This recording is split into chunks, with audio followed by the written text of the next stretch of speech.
Русская служба новостей. В движении.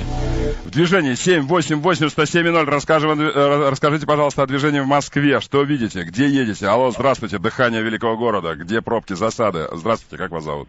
Алло, добрый день. Здрасте. Депутат Зеленский будет говорить. Да ладно. Владимир Вольфович.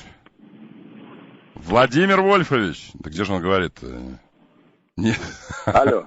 Да, Владимир Вольфович, здрасте. Ну что вы там про пробки, так сказать? Ну что пробки? Вы в пробке едете, Ну, что ли? я не в пробке еду. Сталин — это главный преступник. Он уничтожил страну. Ему стыдно было, он в 45-м провел парад Победы и больше не стал проводить. Владимир Ему было Вольфович, стыдно перед русским народом, что спасибо огромное за он включение. загнал в такую дыру страну всю. В 45-м году мы могли всю Германию оккупировать, американцы были согласны. Но он навязал везде советские режимы. И нас в конечном итоге выгнали из Европы. Да. Проиграли мы с ним, мы все с ним проиграли. Полсловечка про пробку скажите. Теперь, когда мы знаем вашу да позицию. нету пробок никаких. Всем противно слышать, когда кто-то хвалит Сталина. Это же Есть. чудовищно. Все. Народ превращаем в быдло. Спасибо. Это Сталин организовал победу. Спасибо вам преступники. большое за включение. Спасибо. Это был Владимир Вольфович Жириновский, который высказывается вот таким образом. И нету никаких пробок, говорит он строгим голосом. Да нету никаких пробок. А вдруг есть? А у него нет. Вот. Я сажусь, он говорит, вы гей? Тоже не Вся дикость завидуем. какая-то. Алеша, я не обижаюсь, но эту тему могли бы обсудить в другой обстановке. Можно поговорить, но не здесь же. Как-то радикально люди бы обрадовались. Если 18 марта я въезжаю в Кремль. Кто бы обрадовался? Вся страна. И вы бы, Алеша. И вы бы обрадовались. Да, Меня заставили обрадоваться? Не, я уверен был бы, что вы бы обрадовались, потому что я бы создал совершенно необычные условия для жизни.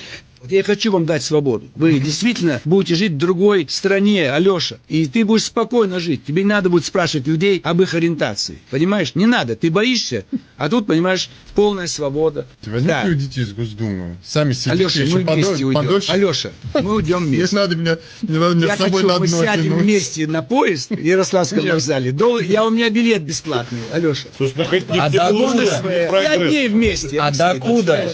До Владивостока, до Тихого океана. Там он сойдет с ума, я его сдам в психушку.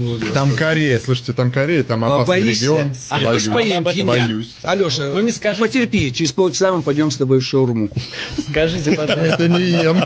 Завтра я всех приглашаю. Алеша, ты придешь? Нет, конечно. Хор мужской будет. У меня планы другие. Планы другие. Поломать твои мужской планы. план. Надо уметь разговаривать с людьми. Надо убеждать их. Вот я сколько с Алешей работаю. Я вижу, что начинает меняться. А первый раз это было страшно. В лучшую, да. Но чего-то боится он. Я всем девушкам говорю правду. Они мне противны, я не желаю с ними ничего иметь общего. У меня было очень мало возможности выбрать будущую жену. Приятелей у меня нету. А я хочу, чтобы Алеша был приятель, он отворачивается. Какой есть? Я показываю прямо на тебя. Не, вот в салоне на Лёше. Слушатели не видят. А что вы такой радикал, Алеша? Разведнуака. Алеша, а может быть Жизнь ласково? такая. А может быть Жизнь ласково? такая. Знаете что? Постепенно, по чуть-чуть. По чуть-чуть. Алеша, сейчас мы здесь с тобой. Сейчас идти шаурма. Потом мы едем за город. Опять Ну когда? шаурма? Давать понемножку. Алеша, ты согласен с тем, что постепенно и понемножку? Любые действия. Ты в какой камере будешь сидеть, Алеша? В одной с вами. Подальше от вас, наоборот. Дай бог в одной камере с вами. С окном У меня на питание хорошее будет. Ты зря.